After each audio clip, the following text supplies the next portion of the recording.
Alright, so it's getting that time of year again, if not done already, that the YouTubers are getting their 2024 AFL Ladder Predictions out. And look, I've seen loads of these ladder predictions, and I don't think any of them are going to be more controversial than the one you'll see here today on the channel. So, this will be my bottom 10 AFL 2024 ladder prediction, and then a couple days time I'll be posting my top 8 plus finals and 3 big calls. And if I don't get those 3 big calls correct, well, I've got a little punishment. So, without further ado guys, let's get into it. So finishing last in 18th spot, this team, they've just had no hope the last couple of seasons at all, and I think it should come to no surprise as well. I've got them in my wooden spoon after an absolutely abysmal 2022 and 2023 as well, and I reckon they'll continue for 2024 for this club as well, and this is the West Coast Eagles. The Eagles, it's just simply, there's no hope for them this year. Like, I know they've got stars like Harley Reid, Oscar Allen, Tom Barrett is going to be really good, or Barras, however you prefer to say his last name. I probably can't pronounce it correctly, but either way, I reckon those 3 will probably be their standout players in the 2024 season. Harley Reid, I can't wait to see him in action. I just feel that, to be honest, they're the only players I can really see having an impact for them. I think it's 1 forward, 1 midfielder, and one backman as well. So I guess that does work out well for my prediction. But I'd probably see the Eagles winning at least 3 games. I did a squiggle ladder prediction a couple of days ago, and I did only have them winning 1 game. So I love West Coast in 18, just staring down another shit year. I reckon Oscar Allen will probably be the most standing out of the lot, because he's been really accurate the last couple of years, and I reckon he's in line for a top 5 finish in the Coleman, if you ask me. Yeah, except for him, Reid and Barras, I just think it's going to be another bad year for the Eagles. 17th spot, the Richmond Football Club. Okay, hear me out before you rush to the comment sections, Tiger fans. There's just a lot I've got to say about Richmond, to be fair. There's always that team that finishes around the 9th to 13th mark and just has a really abysmal season the next year, and I just feel like that's going to be... Okay, so that's not my real reason. I'll say my real reason. So, obviously, Cochin and Rio, they've retired now, and I think with Dusty's last couple of stats, since his injury in 2021, he hasn't really been that good for the Tigers at all. His stats have really lowered since his prime in 2020, 2019. 2017 was probably definitely his main prime year, and he's just lost it. Dusty's not been really good ever since then. Former guns for the Tigers as well, they're really starting to slow down. I just think if the Tigers have a really big injury-impacted year for all the old players, I just think Richmond, they're going to really struggle to find form this year and get some wins on the board. And again, I did do a squiggle earlier on, and I just had the Tigers around that bottom 4 mark, and so I'm like, you know what, let's chuck them in 17th, and hopefully my call becomes true. Because again, as I did say, well, you know what I said around the 9th to 13th mark team that finishes in that position the year before, and it does happen.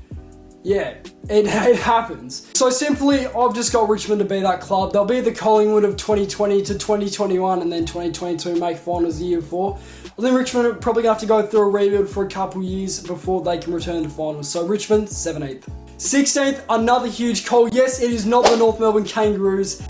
It is the Fremantle Dockers. Now, it pains for me to do this to the people around me that support Freo, but just looking how they've gone the last couple of years and how inconsistent of a 2023 year they had after a really long-awaited 2022 final series, plus losing some stars as well, like to the likes of Joel Hamling, Rory Lobb a couple of years ago, Lockie Schultz, that was massive, and Liam Henry as well getting traded to, I think it was the Saints. All big names. It just sums it up there, basically. Just a lot of losses for the Dockers, and they've been really inconsistent the last couple of years as well. And I just don't really think they gained much in the draft. No one really caught my eye for the young guns that they picked up, but any Dockers fans that know any young stars, they're probably going to have a go at me, but still, I've got Freo in 16th. Now to 15th, I've got the North Melbourne Kangaroos. I just couldn't put them outside that bottom 4. They've just been really bad the last couple of years. No offense, Roos fans, but I think you might know that too, to be fair. But anyway, look, I reckon 2024 actually might be the year the Roos actually start rising up to the ladder and then make the top 8.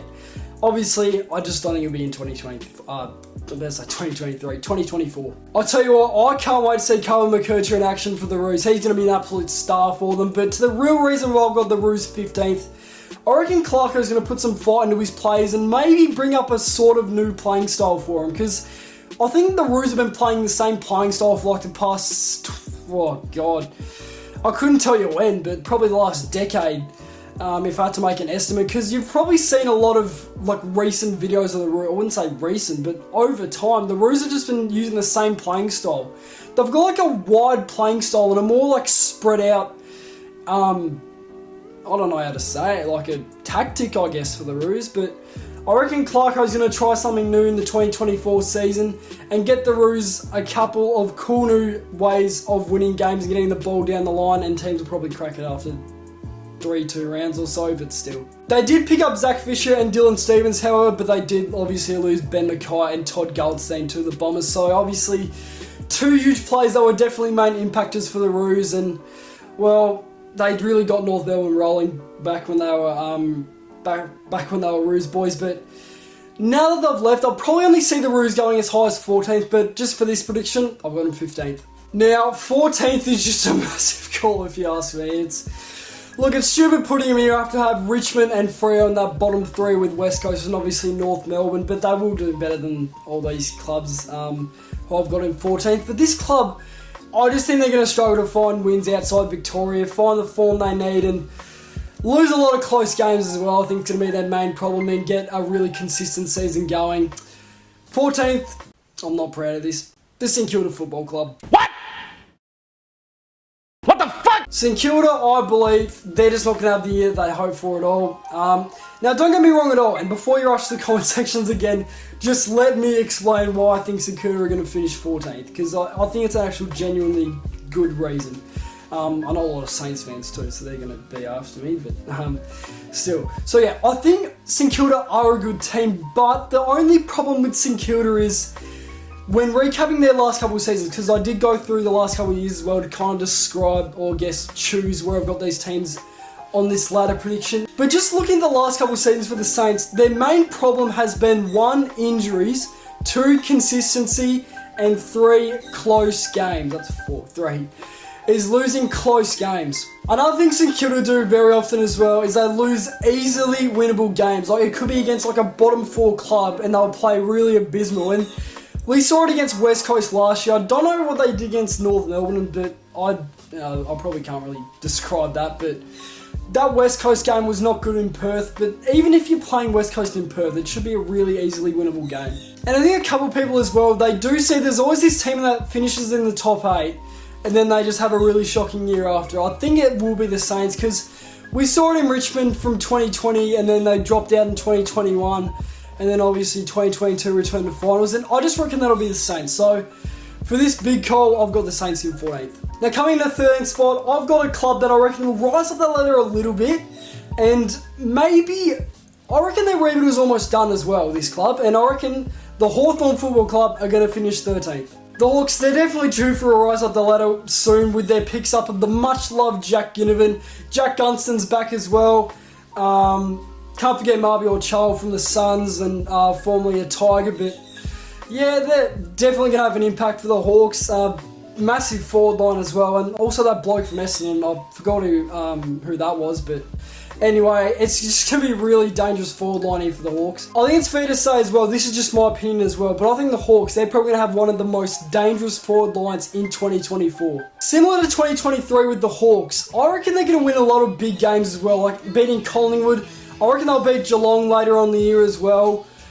Maybe Brisbane, I don't really see that happening again. I reckon that was a bit of a fluky win against the Lions still, but I reckon the Hawks, they will deliver some big wins in the 2024 season. Yeah, I reckon the Hawks, they'll definitely deliver some big wins for the 2024 season, and I reckon they could contend for the top 8 early on, if not late. Now in 12th spot, another team that's really similar to Hawthorn as well. They're really unpredictable how they're going to go in 2024, and I think the last couple of years have kind of finished the same position, these two clubs, and this is Essendon. Yeah, so I give no hate to the Bombers, but I reckon it's going to take a couple of years for them to kind of figure out where they're going to be playing with these new inclusions into their team, like Ben Mackay, Xavier Dersma from Port Adelaide, and obviously Todd Goldstein. Him and Ben Mackay, obviously from the Roos, but they're the ones I'm only referring to. I reckon it might take a while for them to kind of gel as a club with the new players, because the Bombers, they seem to do that. They'll pick up some like really good players, like even when they got Paul Chapman. That was an interesting story though, wasn't it? But the Bombers, I reckon they'll do something similar to what they did in 2023. They'll contend for the 8 really early on, start of year to mid-year. But I reckon the late stages are going to get the Bombers. Because if you look at their fixture from round 17 to 24, my lord, it's going to be hard for the Bombers to get wins there. So I reckon the Bombers are going to choke late. I reckon they'll be in the 8 probably around that round 15 mark. But I reckon they'll drop after. 11th spot, I have a team that I'd definitely love to see in the top 8 very, very soon. But they'll finish a club best 11th position, and this is the Gold Coast Suns. And the weird thing is, I've seen a lot of predictions from people, and they're all predicting the Suns in the top 8. Like, I get the hype around the Suns, but I reckon I'll just give them a club best 11th place finish. My questions are, what gives the Suns top 8 talent to actually, well, I guess, yeah, make the top 8? Like, yeah, Took Miller, Matt Rao, who's another one? Ben Long, Noah Anderson as well. Like, yeah, they're all good players, and they've got I guess as well, they've got a fairly known list now, the Suns. I can actually name more than 10 Gold Coast players now for some reason. A scary thing about the Suns as well these last couple of years is that they've turned Carrara Stadium into a Kardinia Park version for Geelong. Like, they're a powerhouse at Metricon, or what's called Heritage Bank Stadium now. Like, they're really hard to beat there now. Absolutely forced to be reckoned with at Carrara, but I reckon it'll be the away games in Victoria, WA, and South Australia as well. I reckon those 3 states are going to be their main problems. And also versus the Brisbane Lions, I reckon will be their main problem. That'll probably be what brings them down, but I reckon they'll play good in the NT, New South Wales, and also obviously Queensland, except when it comes to the Brisbane Lions. So yeah, Gold Coast 11th. 10th position, it was really hard for me to put this club here, to be completely honest with you, but now look, they had the talent, this football club, but I just think they're a year or two off returning to September, and yeah, I think with the injury as of late, that's going to have a really big impact on this club. This is the Western Bulldogs in 10th. Yeah, Bailey friggin' Smith, gone for most likely the year with an ACL injury. Massive player, massive out for them. Definitely have an impact on the club, but that's not my main reason, obviously. So, the Dogs, they definitely have really winnable games, but I feel like what I've seen the last couple of years with the Western Bulldogs is they get really cocky with their games. Like, I know that's a bit of a shit thing to say, but I just think that's what I've seen with the Dogs, because I've looked at where teams have finished in 2021, 22, and also 23, but the games the Dogs dropped was just really bad, and some were like by really weird margins too. And honestly, I think over the last couple of seasons, except for the Cats and the Saints to be honest with you, I think the Doggies have done it most. I think they've dropped the most winnable games, easily winnable games for a club in the last decade or so. Like, in recent times, it's just been the Dogs. They just never seem to really get the job done against the lower base clubs, or as in lower positioned club at the time. But yeah, I just don't think they're going to do it, the Dogs. I'm going to have him in 10th though, just in case they do go lower or higher. It's a bit of hit or miss here for the Dogs. I feel like they could be a really unpredictable club. They're probably going to come back at the end of the year and prove me wrong, but yeah. They did pick up James Harms and Nick Caulfield to make up for that Bailey Smith injury. Will that be enough? In my opinion, no. So, Western Bulldogs in 10th. Now to 9th place, and look, it pains for me to do this to this club, because same with this club, they've got the talent, and they did lose one big talent last year for retirement. But just dropping outside the top 8, one lower than they finished last year, the Sydney Swans. Now, do not get me wrong at all. I think the Swans are still going to have a fortress there at the SCG, but I think it's also the retirements of legend Buddy Franklin. I think Tommy Hugh retired as well, and obviously McCartan as well, alongside those two. I just reckon I'll have an impact on Sydney. Sydney do have the talent of Papley, Warner, the pickups of James Jordan, Brodie Grundy, Taylor Adams, Joel Hamlin. Like, they're absolutely stacked, the Swans, but similar to the Bombers, I reckon it's just going to take a while from the workout and kind of gel as a side, because that's a lot of new names if you ask me for a footy club in one season. But like most absolutely great elite and OP sides, it takes a while for them to work out positions and how their new playing style is going to go. But another reason I've got the Swans 9th, and this is my last reason as well, it's just simply who they're actually versing in the SCG. Like, yeah, the Swans are really good at the SCG. When you look at who they verse, sorry I have to get rid of the ladder, but if you look at who they verse here, I don't think it's going to be too hard for the Swans to win games outside Victoria. I think the SAG is probably going to be their best spot to win games, unless they're versus like a North Melbourne, a Hawthorn. Oh, actually, I reckon Hawthorn could contend against them. Let's just go West Coast for Richmond, my bottom 4 there. But I just reckon the Swans, they'll just miss out on the finals and finish 9th. So guys, that was my 2024 AFL bottom 10 ladder predictions. Now, just so I want to let you know this as well, I will be doing predicting every single game in the 2024 AFL season very, very soon.